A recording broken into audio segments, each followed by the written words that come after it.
अवधूत चिंतन गुरुदेव दत्त श्री स्वामी समर्थ. बंधन नाही स्वामी नामाला, अंत नाही स्वामी कृपेला, कुठेही कसे घ्यावे स्वामी नाम, स्वामी राहतील कायम पाठीशी ठाम. श्री स्वामी समर्थ. स्वागत आहे तुमचं माझ्या पुन्हा एका नव्या व्हिडिओमध्ये. मी आज तुम्हाला जपमाळा कशी करावी, जपमाळाची योग्य पद्धत कोणती आणि किती जप करावा याबद्दल थोडी माहिती सांगणार आहे. व्हिडिओ पूर्णपणे पहा. खूप लोकांचे कमेंट्स होते की ताई जप कसा करायचा, मग त्याबद्दलचा खास व्हिडिओ आहे. त्यांच्या सगळ्या प्रश्नांची उत्तरं आज या व्हिडिओमध्ये भेटतीलच. इंस्टाग्रामला पण मला खूप मेसेज आले होते की ताई जप कसा करावा सांगा ना, कोणत्या माळेने करावा. त्यासाठी मी आज व्हिडिओ बनवते. तर व्हिडिओ पूर्णपणे पहा, मध्ये कुठेही स्किप करू नका. ज्या महिला जॉब करतात आणि त्यांना म्हणजे पारायण करायला किंवा ग्रंथ वाचायला किंवा तारक मंत्राची सेवा करायला, बाकी अशा खूप सेवा आहेत त्याच्या करायला टाईम भेटत नाही, त्यांनी जर तारक मंत्र जप केला तर याचा खरंच खूप फायदा होईल तुमच्या आयुष्यामध्ये. कारण जपाची खूप ताकद आहे. जप केल्याने खरंच खूप आपलं आयुष्यात खूप चेंजेस होतात आणि खूप आपलं मन पॉझिटिव्ह होतं आणि आपल्या घरात पण पॉझिटिव्हिटी येते.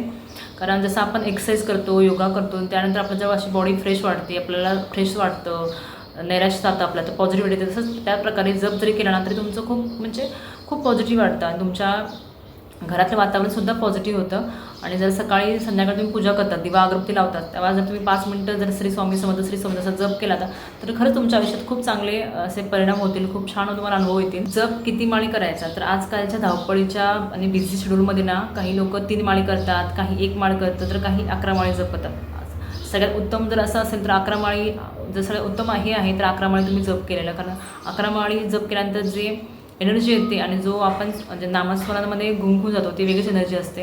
आणि 1 माळ केला तरी म्हणजे आता तुम्ही बिझी असाल तर 1 माळ तरी रोज केला तरी काही प्रॉब्लेम नाही आहे, पण शक्यतो तुम्ही 11 माळी जप करण्याचा प्रयत्न करा. आणि 11 माळी जप करायचं काही जास्त 1 तास 2 तास लागत नाही, 10 ते 15 मिनिट लागतात. जर तुम्ही जप कायम करतो केलात ना तुम्हाला 10 मिनिटामध्ये होऊन जाईल. आणि जर नवीन सेवेकरी असेल, नवीन जर तुम्ही जप करायला लागलात तर तुम्हाला अर्धा तासाच्या वरती लागतो. कारण की मला अर्धा तास पहिला स्टार्टिंगला अर्धा तास लागत होता, कारण आपल्याला सवय नसते आणि ती माळ कशी पकडायची आणि कसं जप करायचं हे आपल्याला माहीत नसतं आणि त्यामुळे खूप टाईम लागतो. तसं माझ्यासोबत झालं होतं, पण आता मला 10 ते 15 मिनिटच लागतात. जास्तीत 10 मिनिटं लागतात 11 माळी जप करायला. जप करताना पण श्री स्वामी समर्थ, श्री स्वामी समर्थ असं नाही करायचं, श्री स्वामी समर्थ, श्री स्वामी समर्थ असं सावकाश करा. तर असं नको श्री स्वामी समर्थ, श्री स्वामी समर्थ, श्री स्वामी असं, म्हणजे असं वाटतं की जप संपतो कधी आणि आम्ही उठतो कधी, असं वाटतं ना की 11 माळी जप कधी होतो नाही, ही माळ 108 माळ्यांची माळ संपते कधी आणि आम्ही उठतो कधी, असं वाटतं काही लोकांना. तसं नका करू, फास्ट करू नका, स्लोच करा. जप 11 माळी का करावा? 12 राशी आणि 9 ग्रह, 12 गुणिले 9 बरोबर 108 होतात. आणि आपले 12 ग्रह, 12 राशी आणि 9 ग्रह यांना शांत करण्यासाठी आपल्याला 11 माळी जप करायचा असतो. काही 1 करतात, काही 3 करतात, काही 11 करतात, पण 11 केलंच खरं खूप चांगलं असतं. आणि तुम्हाला जर जमत असेल 11 माळी करायला तर नक्कीच तुम्ही 11 माळी जप करा. 11 माळी म्हणजे 108 मणी. एका माळीमध्ये 108 मणी असं दाखवतो तुम्हाला मी. मी ही जपमाळ माझ्या अशा डब्यामध्ये घालून ठेवलेली आहे. आणि ही माझी रक्तचंदनाची म्हणजे लाल कलरची आहे. खूप प्रकारच्या आहेत जपमाळा. हा मधला जो मेरूमणी आहे आणि याच्यामध्ये 108 मणी आहेत. आपला जप करताना हा मेरूमणी ओरडायचा नसतो, असा जप करायचा. ह्या बोटावरती हा बोट लावायचा, ह्या बोटाने श्री स्वामी समर्थ. हे पण बोट टच व्हायचा. श्री स्वामी समर्थ, श्री स्वामी समर्थ, श्री स्वामी समर्थ, श्री स्वामी समर्थ या प्रकारे तुम्हाला जप करायचा आहे. आणि ही तुम्ही जपमाळ आहे शक्यतो कोणाला देऊ नका. जर म्हणजे आपण कोणी मागितलं तर नाही पण म्हणू शकत नाही घरातली. जर घरामध्ये सगळे जप करत असेल प्रत्येकाची माळ शक्यतो वेगळी ठेवा. आणि जर तुम्ही कोणी जपमाळ मागितलीच तर तुम्ही नाही म्हणू शकत नाही. तर जरी तुम्ही त्यांना ती जपमाळ दिली तर त्याच्यानंतर तुम्ही वापरणार असाल तर त्याच्यावरती थोडं गायचं गोमूत्र, शिंपडा आणि त्यानंतर तुम्ही वापरायला सुरुवात करा. तुमच्या मंदिरामध्ये तुम्ही असं एक साईडला मंदिर असेल तर तुम्ही अडकवू शकता. माझ्या असं काही नाही आहे म्हणून मी याच्या डब्यामध्ये ठेवते आणि जप करते. 11 माळीच जप का करावा? जी पहिली माळ असते ती आपली इष्टदेवत गुरु यांच्यासाठी असते. दुसरी माळ आपल्या आईसाठी, तिसरी माळ वडिलांसाठी, चौथी माळ पितरांसाठी आणि 5 ते 10 पुढचे जे 5 ते 10 माळी आहेत त्या आपले क्रोध, मत्स्य, लोभ यांच्यापासून लांब राहण्यासाठी, आपलं रक्षण करण्यासाठी असते. आपल्याला देवाच्या चरणी लीन होण्यासाठी ही 5 ते 10 माळी असतात. आणि शेवटची जी 11वी माळ असते ती आपल्या स्वतःसाठी असते. त्यामुळे ह्या 11 माळी जप करायचा असतो.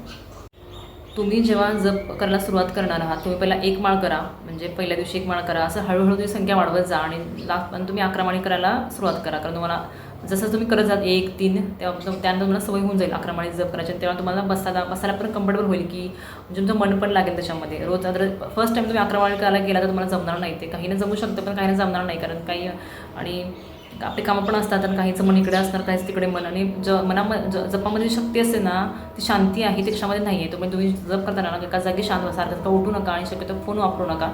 तर लक्ष सगळं आपल्या फोनमध्ये असेल की मेसेज कोणाचा आला आणि काय असेल याच्याकडे लक्ष, म्हणजे फोन जवळ ठेवू नका तुम्ही. पहिले तुम्हाला 1 माळ करा, नंतर 3 करा, असं 11 माळी करत जा. आणि रोज तुम्ही जरी तुम्हाला जर स्वामीची कोणतीही सेवा करायला जमत नसेल तर मी खरंच सांगते तुम्हाला रोज सकाळी संध्याकाळी स्वामीचा 1 माळ तरी जप करा, कमीत कमी 1 माळ तरी जप करा.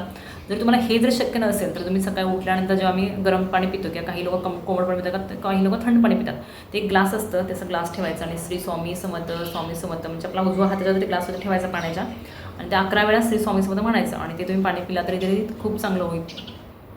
जरी तुम्ही तुमची जी विश आहे त्या पाण्यावरती बोलला आणि पाण्याला सांगितलं तुमच्या मनात काय चाललं आहे, तुम्हाला काय हवं, आणि जर तुम्ही 11 वेळा श्री स्वामी समर्थ असं बोलला तरी तुमची ती इच्छा पूर्ण होईल. आणि हेच आपलं रोजचं एक शेड्यूल बनून जातं आणि त्यामुळे आपल्याला सवय लागून जाते नामस्मरणाची पण.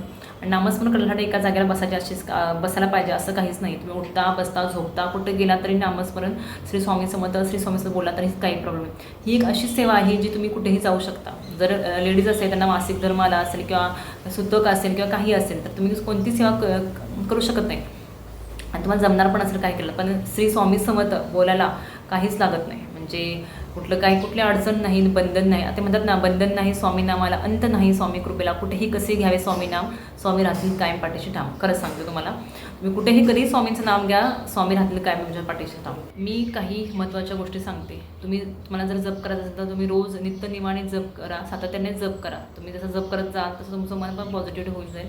आणि जप करा तुम्ही श्रद्धेने करा.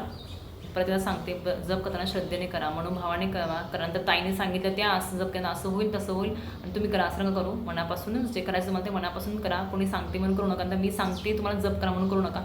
स्वामीही तुमच्याकडून सेवा करून घेतात. जप करायला काही मुहूर्त किंवा वाईट दिवस शुभ दिवस असा काही नसतो. जप तुम्ही कधीही कुठेही करू शकता. ग्रहण काळामध्ये जप केलेला खरंच खूप छान असतो, त्याचा खूप तुम्हाला फायदा होतो. ग्रहण काळामध्ये जप केलेला तुम्ही तेव्हा पण करू शकता. जर तुमच्या घरात जर लहान मुलं असतील त्यांना मग तुम्ही जपमाळ कशी पकडायची शिकवा, जप कसा करायचा ते सांगा. त्यांना पण ते जपमाळेची ओढ लागेल आणि ते पण तुमच्यासोबत जप करायला लागतील. आणि ही छोटीशी माहिती मला तुमच्यावर पोहोचवायची होती. व्हिडिओ आवडल्यास लाईक वगैरे करत जा, लाईक करा आणि कमेंट्स करा. माझा पण छोटा स्वामी तो झोपला झोक्यामध्ये. हा जे धागा दिसतो ना, हा झोक्यामध्ये आहे आणि झोपला येतो. त्यामुळे आता मी जे व्हिडिओ बनवते आणि ही छोटीशी माहिती तुम्हाला तुमच्यावर पोहोचायची होती. आणि व्हिडिओ आवडल्यास लाईक करा. चला आता मग भेटूया पुढच्या व्हिडिओमध्ये. श्री स्वामी समर्थ.